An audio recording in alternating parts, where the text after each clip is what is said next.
ഒരാളുടെ ജീവിതം തകർക്കാനും സൽപ്പേര് നശിപ്പിക്കാനും ഏറ്റവും എളുപ്പമുള്ള വഴി ഏതാണ്? വ്യാജ പീഡന പരാതിയും കേസും കാരണം എല്ലാം തകർന്നടിഞ്ഞ കുറേ മനുഷ്യരെക്കുറിച്ച് കേട്ടിട്ടുണ്ട്. തൃശ്ശൂർ പെരിങ്ങോട്ടുകര ദേവസ്ഥാനവുമായി ബന്ധപ്പെട്ട വ്യാജ പീഡന കേസ് ഒട്ടേറെ വിശ്വാസികളുടെ മനസ്സിൽ മുറിവേൽപ്പിച്ചതാണ്. പീഡന കേസിൽ ആദ്യം തന്ത്രി ഉൾപ്പെടെ പ്രതിക്കൂട്ടിലായെങ്കിലും പിന്നീട് സത്യം പുറത്തു വന്നു.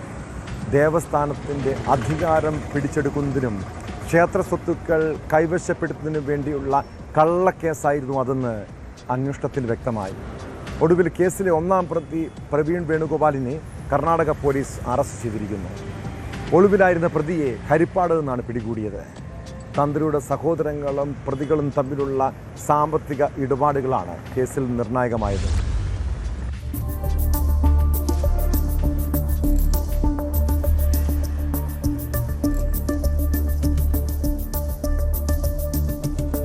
പെരിങ്ങോട്ടുകര ദേവസ്ഥാനത്തിന്റെ അധികാരം പിടിച്ചെടുക്കുന്നതിനും ക്ഷേത്ര സ്വത്തുക്കൾ കൈവശപ്പെടുത്തുന്നതിനും വേണ്ടിയാണ് പ്രതികൾ വ്യാജ പീഡന കേസ് കെട്ടിച്ചമച്ചതെന്നാണ് പോലീസ് അന്വേഷണത്തിൽ നേരത്തെ കണ്ടെത്തിയിരുന്നത്.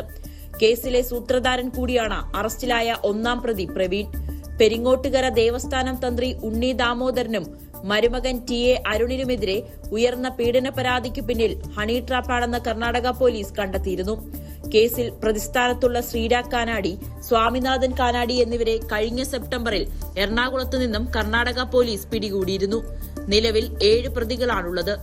ബംഗളൂരു സ്വദേശിയും മസാജ് പാർലർ ജീവനക്കാരിയുമായ രത്ന, സഹായ് മോണിക്ക, പാലക്കാട് സ്വദേശിയും ഇവന്റ് മാനേജ്മെന്റ് കമ്പനി നടത്തിപ്പുകാരനുമായ ശരത് മേനോൻ, സഹായ് സജിത് ആലം എന്നിവരെയാണ് ആദ്യം അറസ്റ്റ് ചെയ്തത്. പെരിങ്ങോട്ടുകര തന്ത്രി കുടുംബം കർണാടക ആഭ്യന്തരമന്ത്രി ഡോക്ടർ പരമേശ്വരയ്ക്ക് കേസുമായി ബന്ധപ്പെട്ട ഗൂഢാലോചന പുറത്തുകൊണ്ടുവരണമെന്നാവശ്യപ്പെട്ട കത്ത് നൽകിയിരുന്നു. ഇതിന് പിന്നാലെയാണ് ബംഗളൂരു ബസനവാടി ACP ഉമാശങ്കറിന്റെ നേതൃത്വത്തിലുള്ള പ്രത്യേക സംഘം പ്രതികളെ പിടികൂടിയത്.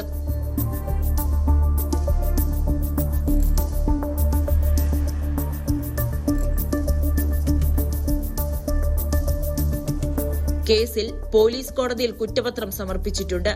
ആകെ 12 പ്രതികളാണുള്ളത്. ഇതിൽ ദേവദാസും വേണുഗോപാലും തന്ത്രിയുടെ സഹോദരന്മാരാണ്. ഈ സഹോദരന്മാരുടെ മക്കളും പ്രതിപട്ടികയിലുണ്ട്. പിന്നീടുള്ള 6 പേർ കർണാടക സ്വദേശികളുമാണ്. തന്ത്രിയുടെ സഹോദരങ്ങളായ പ്രവീൺ, ശ്രീരാഗ്, സ്വാമിനാഥൻ, രജിത സ്വാമിനാഥൻ എന്നിവർ പ്രതികളുമായി നടത്തിയ സാമ്പത്തിക ഇടപാടുകളുടെ രേഖകളും പോലീസ് കോടതിയിൽ സമർപ്പിച്ചിട്ടുണ്ട്. ഏറ്റവും ഒടുവിൽ അറസ്റ്റിലായ ഒന്നാം പ്രതി പ്രവീണിനെ കർണാടക പോലീസ് ചോദ്യം ചെയ്തു വരികയാണ്. ഇതിനു പുറമെ കേരളത്തിലും ഇവർക്കെതിരെ കേസിൽ നിലനിൽക്കുന്നുണ്ട്. ക്ഷേത്രത്തിന്റെ പണം അപഹരിച്ചതുമായി ബന്ധപ്പെട്ട കേസിൽ ഹൈക്കോടതി നിർദ്ദേശിച്ച പ്രകാരം ക്രൈംബ്രാഞ്ച് അന്വേഷണം ആരംഭിച്ചിട്ടുണ്ട്.